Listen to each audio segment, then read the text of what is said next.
Welcome to History Hack. If you didn't know by now, we are the revolution.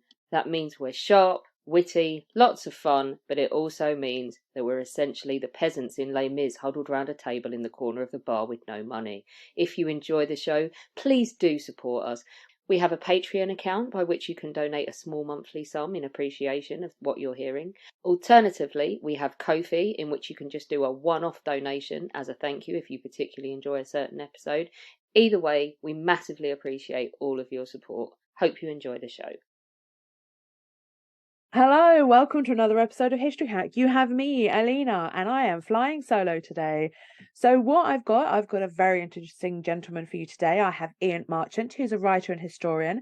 He's written titles such as Crypts, Caves and Tunnels of London, Men and Models, Parallel Lines, or Journey Through the Railway of Dreams. But he's here to talk about his new book, One Fine Day, A Journey Through English Time. Hi, Ian. Welcome to History Hack. Hello, Alina. Very pleased to be here. I'm quite excited to get this going because we're going to go through there's quite a lot we've got to get through. We've got about 30 to 40 minutes. I'm quite interested in learning a little bit more. So you discover Tom Marchant. I mean, we have a connection here. Am I correct? Go on, I don't know. Same surname. Really? As you? Oh, it's me. Oh, yeah, it's me, yeah. Oh, you scared me there. Do we, Alina? I didn't know. Same surname. Hold on. Don't cut the jokes, man. So let's talk about Tom Marchant. There's got to be a connection there, hasn't there? Tell us, how did you discover him and who was he? He was my 7 times great-grandfather. And my wife discovered him, really, knocking about on one of the well-known genealogy sites, Ancestry, in fact, finding out about my mother's family, which was very complicated. And she said, I've got a day left. Shall I find out about the Marchants? And we didn't know anything about the Marchants. My grandfather's father refused to talk about his family or where he was from. So we didn't know anything at all about where our family was from, except probably Surrey, which turned out not to be true. And it took her about an hour on Ancestry, because it had interested genealogists enough. So suddenly we were back to the 14th century. Hold on, you've gone back all the way to the 14th century? Yeah, in the space of an hour. Because what happens is that people who've done the work that far back, suddenly you sort of plug in to people who've done the work. Whereas on my mother's side, no one had done the work. So it took my wife 3 months of digging in archives to find it.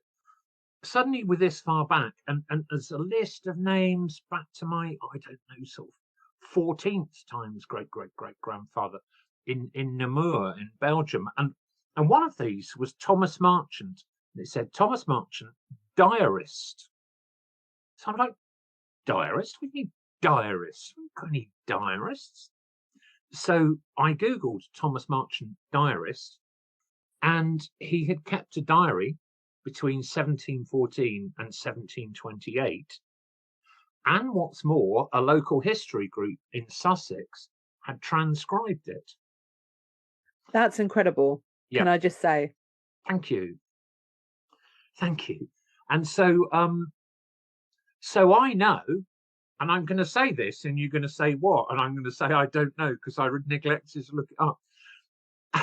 I know what my 7 times great-great-grandfather was doing on this day 300 years ago. I've got to say that's beyond incredible. So, question: how long do his diaries span for? Is it a year, 2 years, 3 years? It's in fact it's 14 years, but there's a couple of missing years. So it's from 1714 to 1728. With a gap in the middle from about 1723 to about 1726, where either a volume is missing, or you know what it's like when you write a diary. You begin day 1, went to school. Day 2, had dinner. Day 3, you don't write anything. Did he have a few years off, or have we lost a volume? So I had this transcript of his diary for about 14 years of his life. How is that not a book when you're a writer? Well, exactly. That is everything that you need to be able to work with it. I think that's amazing. I love it. Thank you. And before that, the genealogy took us back to Belgium, to Namur in Belgium. And I thought, well, why did we? Oh, I should say, Alina, that during the course of the thing, we became we became family. Well, he is your family at the end of the day. He's my direct, absolutely, he's my direct ancestor. So I found out as well how we came to be in Sussex as well, from Belgium, what it was that drew us to Sussex. That's really interesting. I admire that such things exist in family lines, and especially for a writer. I have the diaries of my great grandfather from the Second World War. So for me, that's a gold mine. That's everything. I could quite easily, which I'm hoping to do, is to publish the direct sort of exact. So I'm looking at the word in English, testimonies, as in documents. That's the word I was looking for. Yeah. So the exact documents just translated into English to be able to give other people an opportunity to be able to study it. But I think I'm going to have a look at these diaries because they're online, aren't they? You can buy them. Oh, amazing. Yeah, I know you don't do sort of video, but there it is. It's called A Fine Day in Hurstpierpoint, The Diary of Thomas Marchant, 1714-1728. Oh, fabulous. I envy you because, as I say, we'd completely lost contact with this history. We had no idea that where we were from. We had no idea that we were a gentry family. We thought we were a load of Herberts, as we, white our chatted, all that from Surrey. Well, clearly not. And you've got to start speaking with that RP accent, darling. I have, yes. So let's talk about this method here, which is, I'm assuming I'm going to pronounce it correctly, which is the Walloon method. Is that correct? Walloon? Yes, it is. Yeah. Okay, so tell us about the Walloon method. What is it, and why is it so important to this narrative? Okay.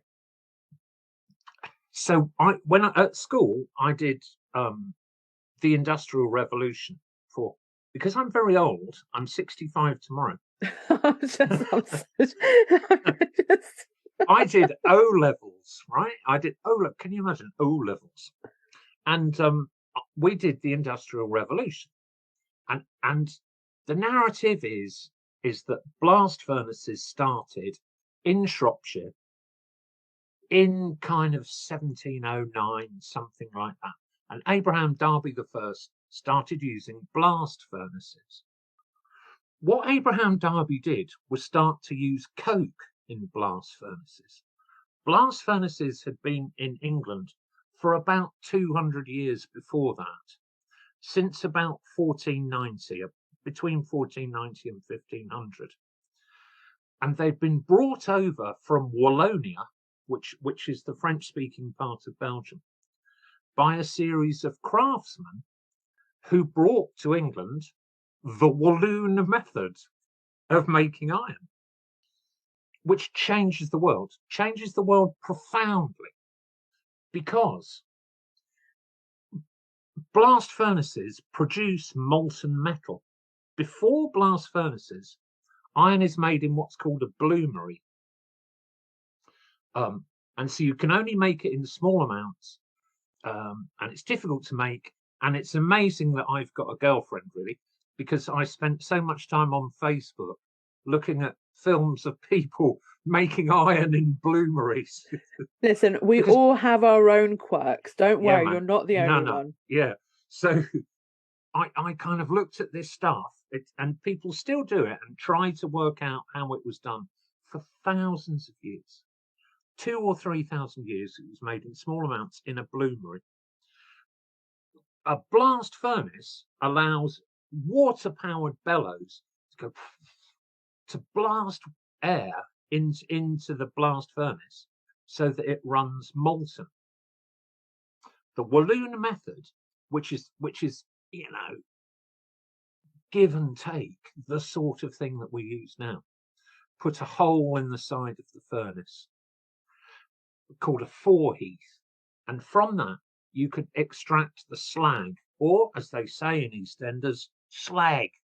Oh yeah, the slag. You're a slag, mate. Yeah. Funnily enough, I was using that word the other day to try and explain it to an American, and it did not go down well. Did it Anyway. not? No. Yeah. So you could take the slag out, which means that for the first time, the blast furnace could run full time. And it was being made in Belgium. And the reason that about 300 families, including the Marchants, the de Marchant as we were invited to England from about 1500 on, was by Henry VII. And he invited us because we knew how to make immense amounts of molten iron, which is what you need to make cannon, pellets, cannonball. So we, if you like, were an immigrant family who came to England in about 1500 with this new method of making iron in order to arm the British state.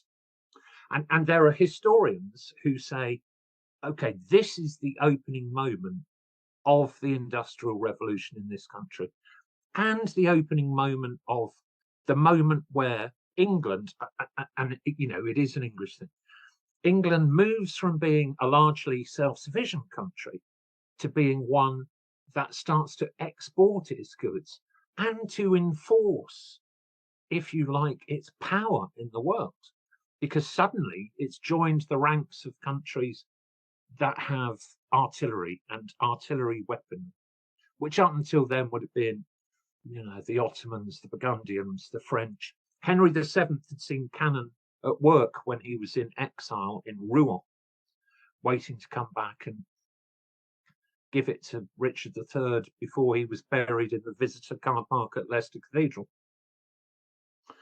And so that's why we came. We came as part of the arms trade. I love You're this. welcome. I love this. Your family has had, and by the way, this is all happening just because your wife went onto genealogy and worked in it for a few hours.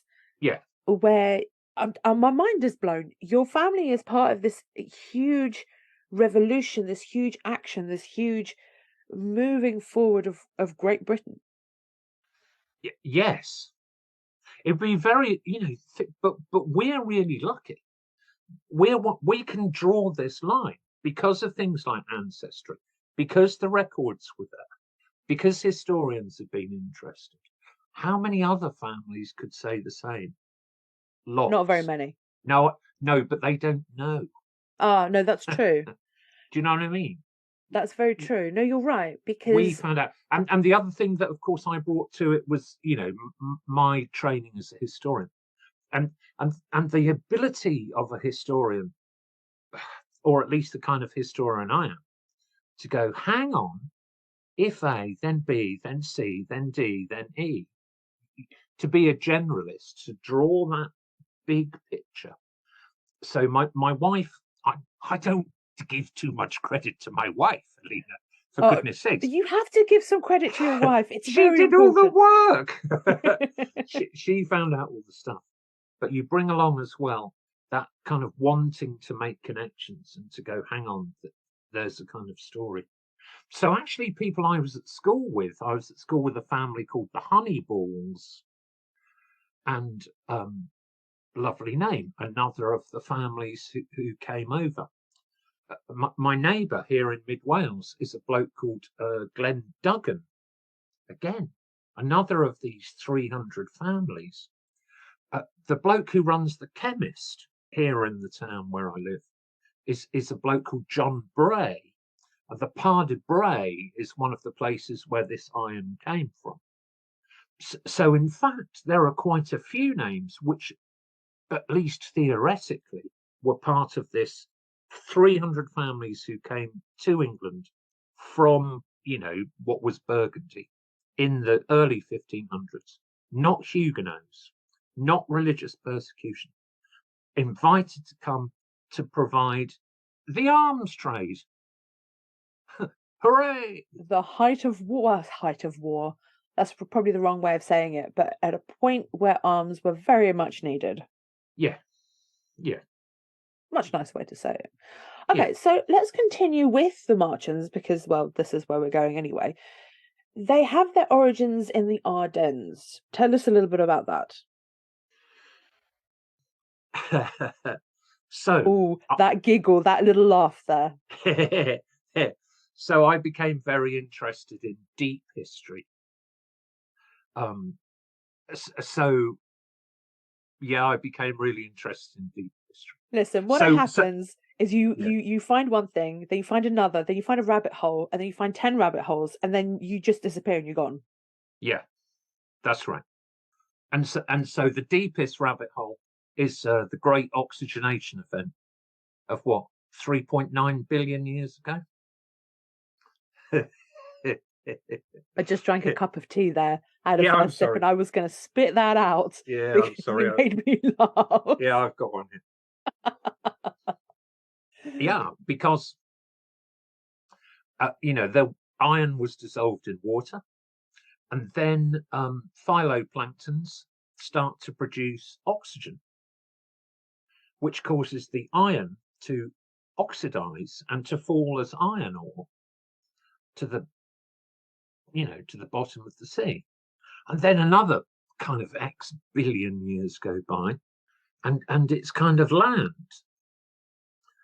And it's a huge mountain in the Ardennes full of iron. And then all you have to do is wait another few billion years, not million, billion.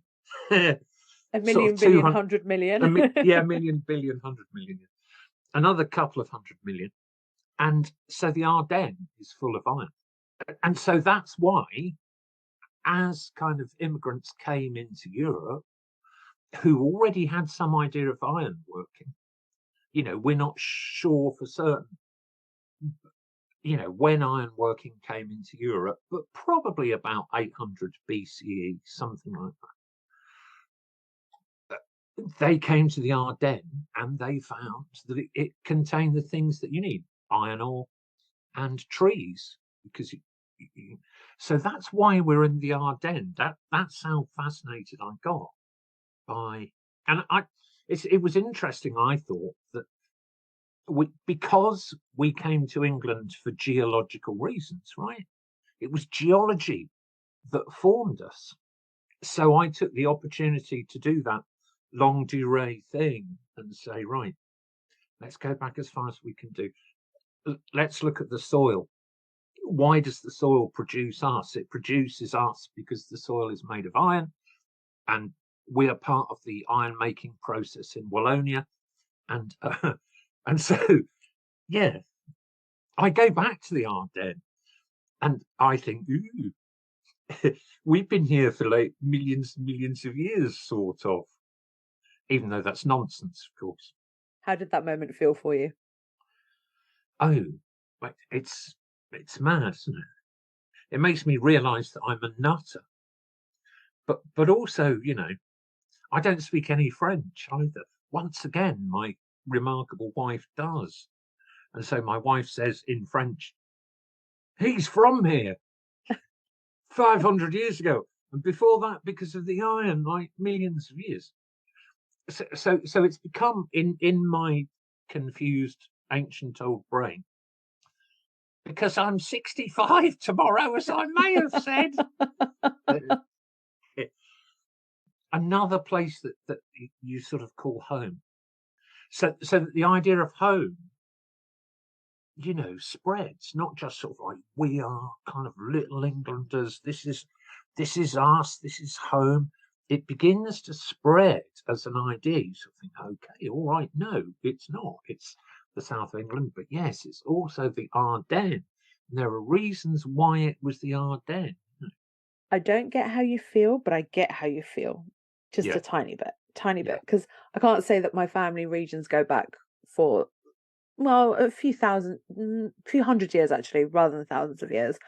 And there's a region of Poland where everybody knows, which is Morskie Oko, which is near Zakopane in the mountains, and everybody goes hiking and it's beautiful. but that actually those lands used to belong to my family way before the Polish partition. And when I tell people that those lands used to belong to my family, it's like, don't lie. Don't lie. I'm like, go online, go check the area, and it will tell you it belonged to the Nowobilski family. Maybe not my direct line, but it still belonged to the Nowobilski family. So I'm going to run with that one. Yeah, I mean, what, you know, why not? We all have deep roots. Yeah. And interesting, and I wish we could. I know that some of my friends have got really interesting family histories, and we could probably dig in deeper to be able to find more of it. And what would we find? Some exciting stuff, I think. Yeah. So your next question, and Chris has underlined this to me very specifically. All right. That it's not Goring. It's not Goring. It's actually Goring. Goring. It's Goring. So General I'm gonna say it correctly. Yeah. So we have General Goring. Yeah. Talk to us. What is this link? Because it's not the family name. Where does he come into this whole story? General Goring was one of the most dreadful human beings who ever lived. Oh, so we have. He's probably on the same par as Goring anyway. So I might as well say Goring. Oh no, no one's on a par with Goring. No, he's the Goring, but he was an awful man. He was vain. He was horrible. He was very like UK Prime Minister, ex-Prime Minister Boris Johnson. But I mean, really. And his contemporaries wrote about him in those sort of terms. He's vain. He's the wrong sort of person to have power. And his family owned.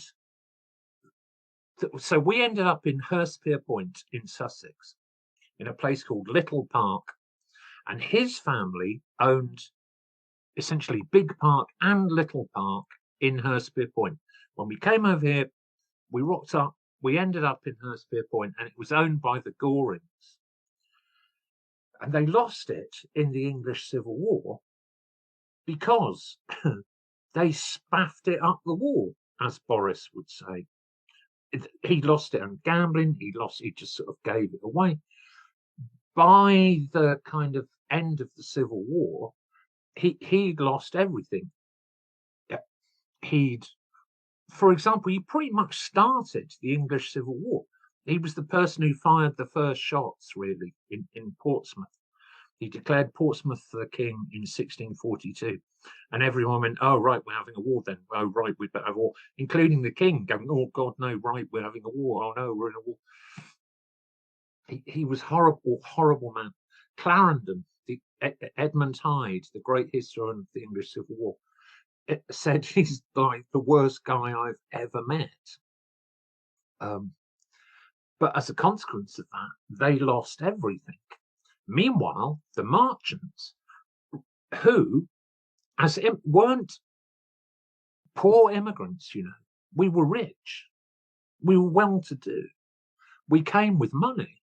You know, the horrible sort of stuff about you've got to have points. Oh, you can't come into England unless you've got the points. Have you got the points? Or you Did you have all the points? We had all the points because we had weapons technology. So by sort of 1665, we were rich enough to snap up at a bargain price the land that the Goring family could no longer hold on to because they'd lost everything, because they were horrible. I can see bitterness rising right now, and envy and jealousy and all sorts of bad feelings. I mean, I think they must have done, except that at the end of the Civil War, England returns kind of in a way to a Pacific country. You know, it becomes a place of peace. It becomes a place of peace in a way for the next, 100 years or so. And you can still see it now. England is this place where people go, oh no, we mustn't. Oh dear, no, we mustn't wind one another up too much because we've had a civil war. We came out of this civil war, which was a kind of dreadful thing that tore the country apart. The Marchants were one of the people who ended up doing all right. You know, another example in that part of the world would be the Burrell family, who now have Knepp Castle. where they're doing this big rewilding project, which Isabella Tree wrote a book called Wilding about Knepp Castle. That's a few miles away from Little Park Farm where we ended up. So there are loads of families in Sussex who managed to do all right out of the Civil War. Okay, so we're going to come back to literally the beginning. We're doing a bit of a circle right now. We're coming back to Tom Marchant. Yeah. And tell us a little bit more about his diary. I'm assuming some of our listeners are going to go out, hopefully, because I know I am going to go out and buy his diary because he sounds already like an interesting chap. No, you mustn't go and buy his diary. You must buy my book about his diary. Buy both. Oh yeah, buy both. Yeah, buy both. All right, both. So I would say for the deep historians, the super geeks, get both. Yeah, all right. But for people who are slightly less super geeky, I would get just your book. I think that will be enough. But I mean, so come back to this and tell us a bit about his diary. I mean, what was his life like? How does the changing world affect him? Because he is literally in that moment where the world is changing. He is. He starts his diary in October 1714, just after Queen Anne has come to the throne. It's a farm diary. Most diaries that were being kept at the time, weren't for any sort of publication, nor did people share their emotional feelings in diaries. They were sharing their emotional feelings in writing, but in letters to one another. So it's not a, dear diary, I'm broken-hearted. It's, dear diary, we carried dung today and made faggots, bundles of wood to burn. A house like Little Farm would burn about 2 tons of wood, faggot wood, a year to heat the house. So that, that's how they heated. What it is about is very much an intimate account of the farming life. So I was able to work out, okay, this is how they dressed, this is how they smelt, unfortunately, which isn't very nice. This is certainly what they drunk, because he drinks like a fish. He's a fish farmer. So I worked out what they did with their poo, how they cleaned their sewage, which gave it to their fish, of course. Hold on. Yeah. Wait. Yeah. Let me just understand that completely. Yes. Their sewage. Yes. They gave to the fish. That's right. Which then they would eat. That's the one. Okay. Right. Just making sure I understood that. You did, yeah. Okay. And we should still do that. It's a really, really green way to clean sewage and produce things like carp and tench and tilapia and things like that. Oh, so the gross fish, basically. Yeah. Yeah. I mean, bottom feeding fish. Literally bottom feeding. They are literally bottom feeding fish who I don't, and I only eat carp unless I'm forced to. Yeah. I never have. Is it horrid? It's, unless you clean it properly in clean water, it tastes like river water. Yeah. So, not a big fan. I am a fan of North Sea fish, says the person living in Poland, in the middle of the land, nowhere near the North Sea. So, yeah. So I could work out, that's how I worked out where their underpants came from, because they grew flax. And I knew that they were growing flax for fibre, because he says we pulled flax. If you cut flax, that's always for seed. If you pull flax, that's always for fibre. They're pulling flax, they're producing flax. They grew their own underpants. And so it's those kind of day-to-day things that I was able to sort of work out. You have to bring historical knowledge. That's what historians are for, I think, is to say, not just this happened, this happened, this happened, this happened, but look, this happened, and that's why this happened, and that's why it's still interesting now. I agree. I really agree. And you found minute details that we would not necessarily think about. So when we learn about the past, usually it's a king or a queen or the rich or someone scandalous, but you're digging into something of the everyday, more or less everyday type of person. How did they live? How did they sleep? You, like you said, they grew their own underpants, literally. Yeah, they did. And I'm very Because similar in this sense, where I look at what was the weather like? How did the weather affect this event? Was it rainy? Was it hot? Was it, similar small details that just make the scene different. Interesting.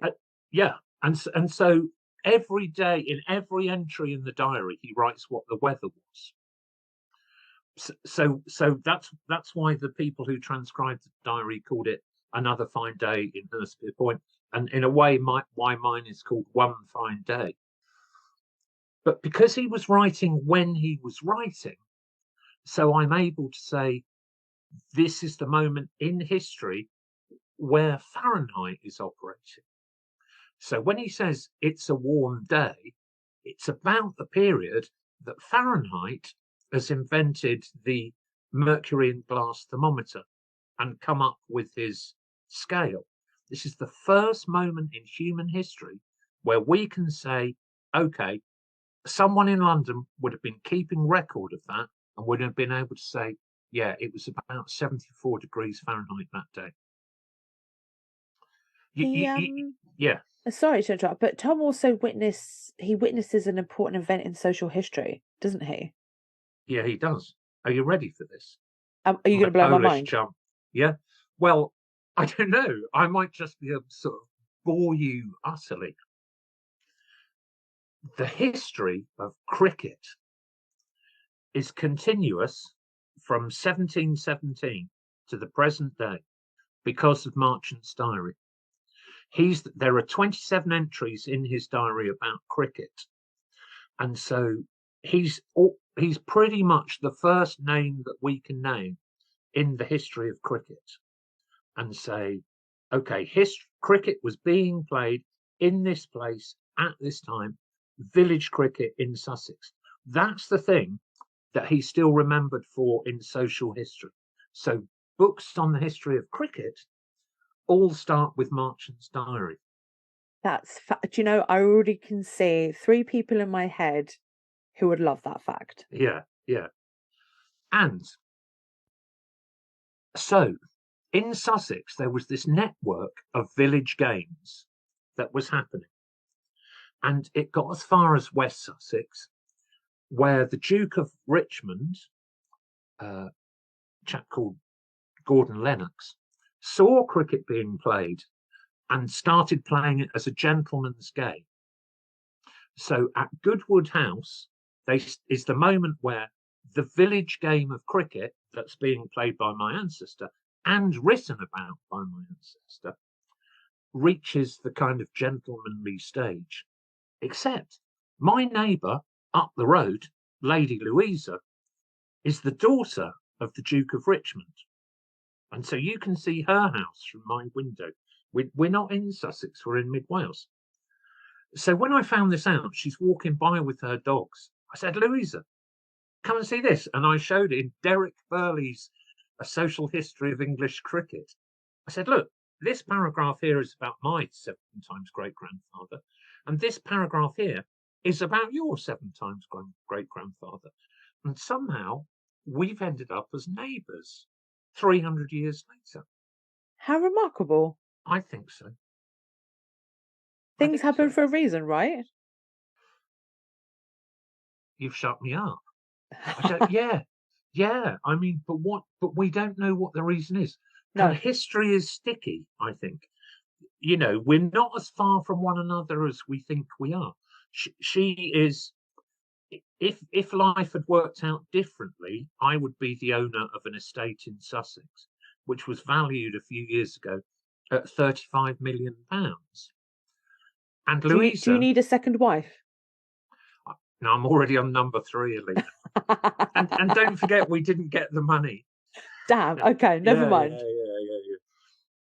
Whereas Louisa is her 7 times great-great-grandfather is Charles II, and she'd have been Princess Louisa. And so fate, the Stuarts kind of, in a way, they lost power and became the Dukes of here and there, but not the monarchs. And we, the Marchants, were this well-to-do mid-Sussex family. And we ended up I still say we ended up working at Petworth. He was a land agent at Petworth, and so we had involvement with the aristocracy. We wouldn't have hung out together like me and Louisa's husband do. So yeah, history's sticky. Some families kind of go through time. One of his son-in-laws was a bloke. One of Tom's son-in-laws was a chap called Philip Cheel. My granddad's building partner was called Mr. Cheel. 300 years apart. Can I just say, yeah, this coincidence thing is true and it's real. Yeah. I'm going to give you very, very, very briefly. Both my great-grandfathers, from the Nowobilski side and from the Langner side, the guy who was in the both were in the Second World War. They met in the First World War in the same platoon. Shut up. My great-grandfather, the Langner great-grandfather, he was the platoon leader. And when my grandfather, Nowobilski, was dying, he refused to have anybody by his bedside except for my mother, because she was the daughter of, well, by the time he'd retired, General Władysław Langner, because of that's how much respect he had for him. That's weird. Amazing. That's amazing. And then my parents got married, so that really ticked all the boxes. Yeah. So I don't really believe, I suppose, in coincidences. We're locals. We're neighbours. We just lose track of that sometimes. Some locals, some neighbourliness can be traced back, like for me and Louisa, 300 years, like for you, back to the First World War. So I've got a question for you. Do you drink? Oh, my friend. Did I? Did you? Okay. I know that Alex, so my other podcasting partner, my partner in crime, she's a big gin drinker, and she's going to be really gutted that we're asking a gin question and she is not here to hear it. Yeah. So talk us through how gin fits into all of this. So this period, 1714, 1728, is the moment that the 4-course rotation arrives in England from Flanders, and I trace the kind of routes by which the idea comes into England. And so the agricultural revolution in England fills people with misery, and the only thing they know about it is that Jethro Tull invented the seed drill, and they only know that because he's got a stupid name and there was a band called Jethro Tull. But it is my view that the 4-course rotation would be a loads better band name. And the 4-course, it really would. We're a sort of hit, tight harmony. There's still time. We're like Silk Sonic, we're doing kind of, and I keep the door open. Anyway, the 4-course rotation. This is the time where it arrives in England. Previously, you only have the 3-course rotation, which is legume or clover, which is oat or barley, or if you live on fertile soil, wheat, and then a field fallow. 4-course rotation means that all of the land becomes productive at the same time. And so you have put into the rotation wheat, turnips, legume, and barley. Turnips, turnips are funny. Turnips are a really important part of the 4-course rotation because it means nutrients are being brought up further in the soil. People don't necessarily eat the turnips, but they give it to their livestock. So 100 years later, after Tom, as the Industrial Revolution takes off, there's more food available. It means that you can do wheat every 4 years. You can maybe even have a wheat field going on. So bread becomes cheaper and more easily available. And in the four-course rotation is barley. Now, gin, which arrives in this country with King William III, 1688, because it comes across from Holland. It wasn't made here at all. No. Gin comes from the Low Countries, probably from Netherlands. The world's oldest gin distillery is the Bols distillery outside Amsterdam. Gin comes over here in about 1688, and William brings it. And William also brings war with France. So no one's allowed to drink brandy anymore. Not many people did drink distilled stuff, actually. Brandy was mostly for medicinal purposes. But he rocks up and says, "Oh, I can't do a Dutch accent. Sure, hi. Have a gin, it's cool. Yeah, you know what I mean? Look at my new guitar. Yeah, sure, good gin." It's cheap to make. It's made from barley. There's a superfluity of barley because you can now put it into the rotation. It's good for military purposes. Dutch courage, right? You have a nip. He's allowed it to be outside the licensing system. So if you like, the previous licensing system, which is inns, taverns and beer houses, are all licensed and are all paying tax. But gin is tax-free. Yeah, man. That's why you have the great sort of Hogarth's Gin Lane. Everyone is lying about in the street a little bit the worse for wear. Gin sweeps through England like this kind of terrible disease, like the opioid problem in the States at the moment. That was gin, drunk for a penny, dead drunk for tuppence. It was the consolation of the poor. Its character changes when it meets tonic water in India, right? When you go to India, the Raj, because they're all getting malaria, they have to drink tonic water because it's got quinine in, and quinine is horrible. And they discovered that the best thing for it is gin. And so gin, by the end of the 19th century, is a very posh drink. And so it sort of maps the class history. Now what is gin? I mean, it's this extraordinary stuff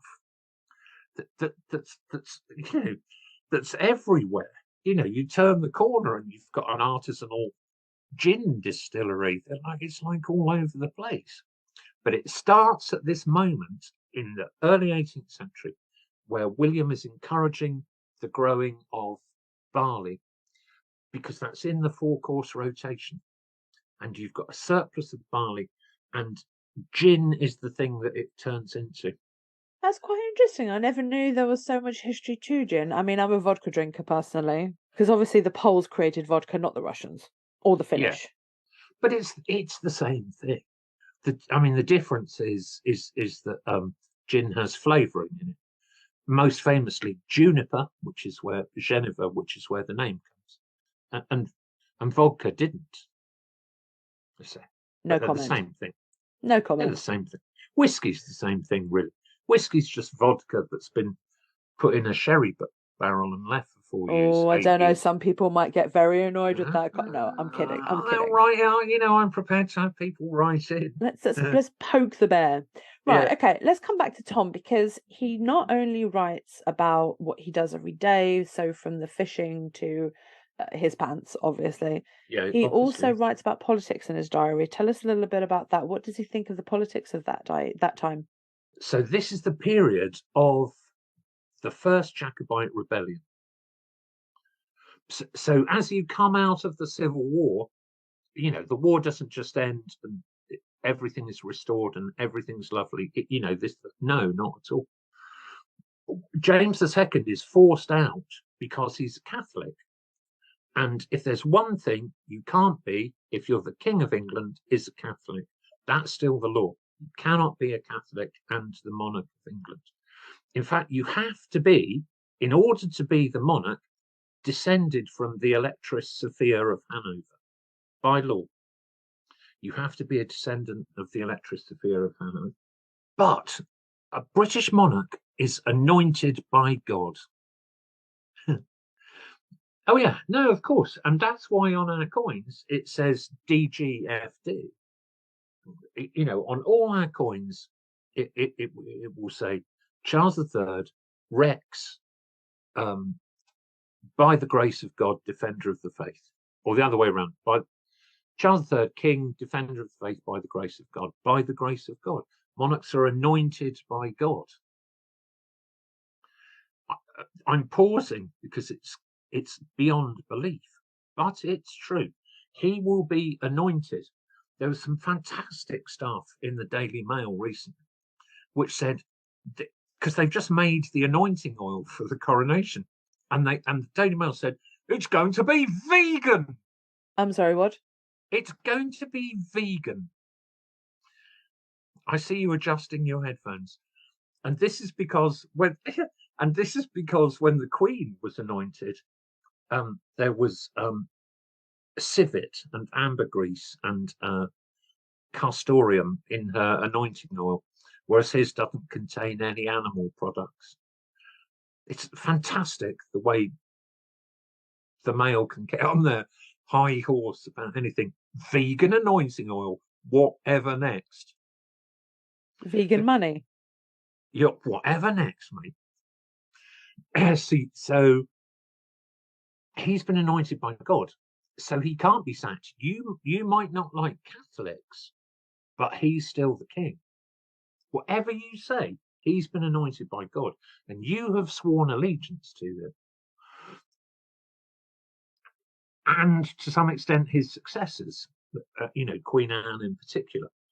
When Queen Anne dies, bless her heart, and the Hanoverians come, the descendants of the Electress Sophie of Hanover, who are they?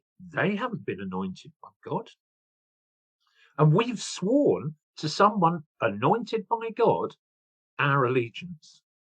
And so they are the Tories, not what we mean by Tories now, but people who were kind of disgusted by the corruption of the previous government, the Whig government, what was called the cabal, who'd sort of, run the government under Anne.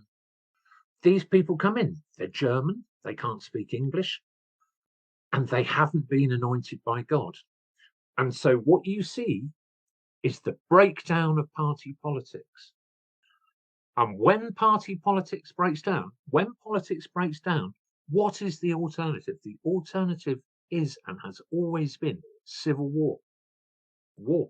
War is the only alternative to politics. When people say, "Well, I don't like all this politics, I wish there could be no politics."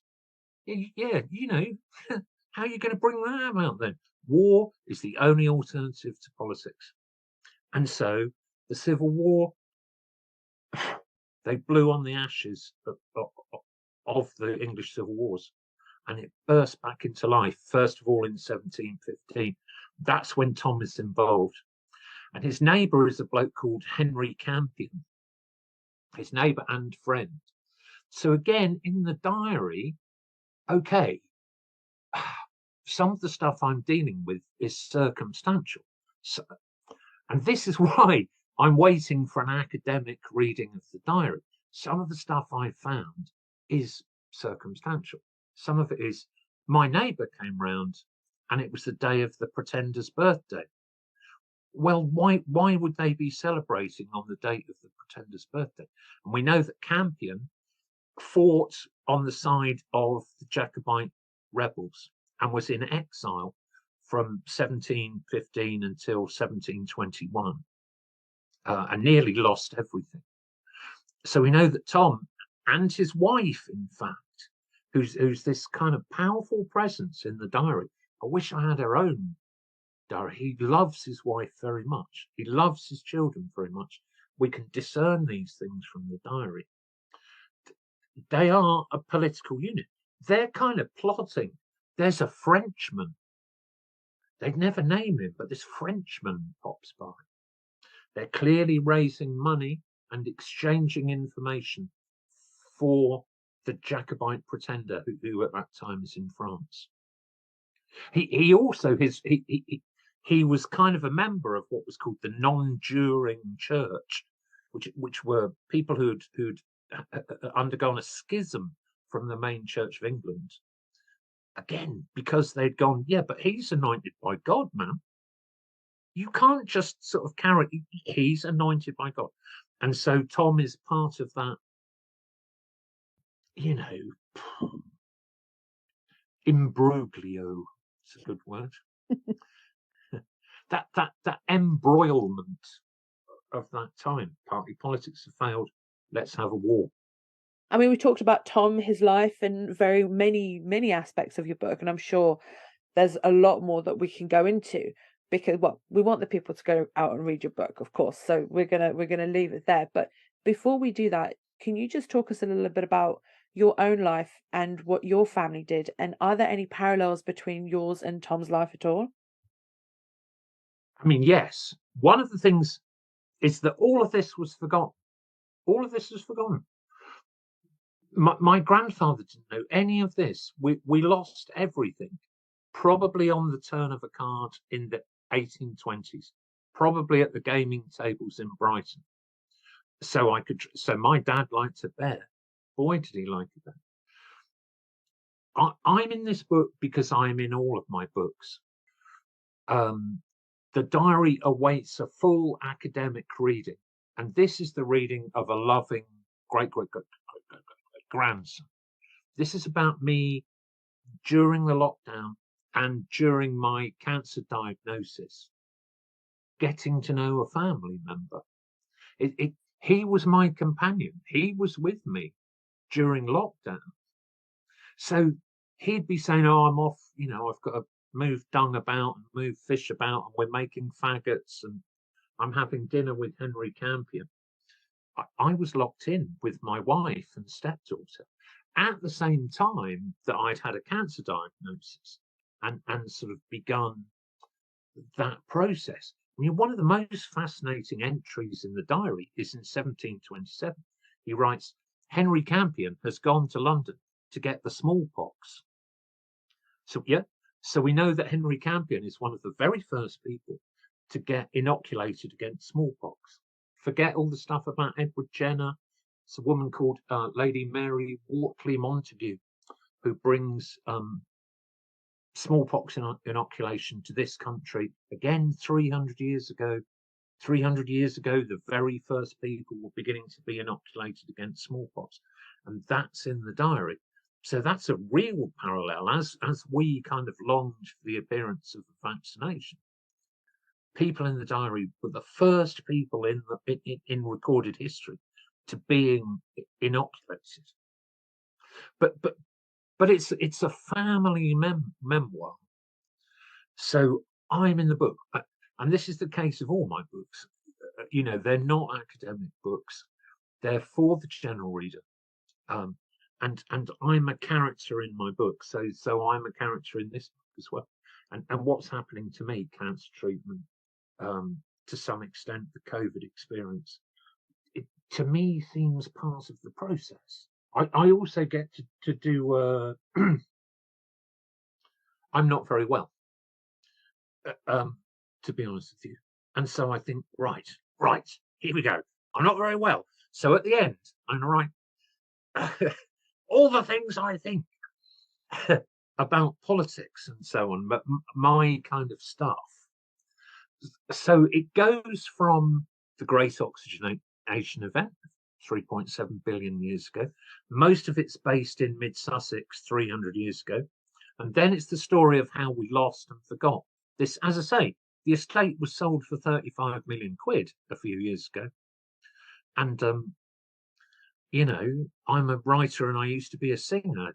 You know, I don't have two beans to rub together. So it's about illness and confinement and family as well. And that there was this presence for me during lockdown, which was him and his family and his friends. It's a very personal book. Ian, you're so delightful, and it's been such a pleasure. Shut up. I know, You're but delightful. It's so true. It's no, so but true. it's been a pleasure for me. I've had such a great time talking to you because well. usually I'm stuck doing something very depressing, which is my usual line of work. So you have brought a bit of sunshine to my dark day. So My friend. just thank you so much for joining us, and hopefully everybody's going to go out and buy this book because we all like a bit of a personal story at the end of the day. And yeah. Which book is that, Alina? One Fine Day, you mean? That one, exactly. Published by September Publishing. Remind our listeners the title of your book so they can go to our bookshop or they can go to a local bookstore. Do not go to Amazon and give those evil people a cut. No. So we want to go to a local bookstore, or you want to get it from our bookshop, because then we get a cut, Ian gets a cut, and Amazon don't get a cut. Oh, you have a bookshop? We do. Oh, that's excellent. Yes, it's called One Fine Day, published by September. One Fine Day. I like a book with a long title, don't you? A proper title. It's called One Fine Day, A Journey Through English Time, being an account of the discovery, discernment and disposal of the diary of Mr. Thomas Marchant of Hurstpere Point in the county of Sussex, written in the time of confinement by his 7 times great-great-grandson, Mr. Ian Marchant, together with a number of illustrations by Mr. Julian Dickon. I love it. I love that. One Fine Day for sure. That is a total mouthful, but ladies and gentlemen, go out and grab yourselves a copy. Thank you, Ian, for joining us. Alina, thank you. Our incredible guests give us 45 minutes of their time to join us and talk about their work or their new book.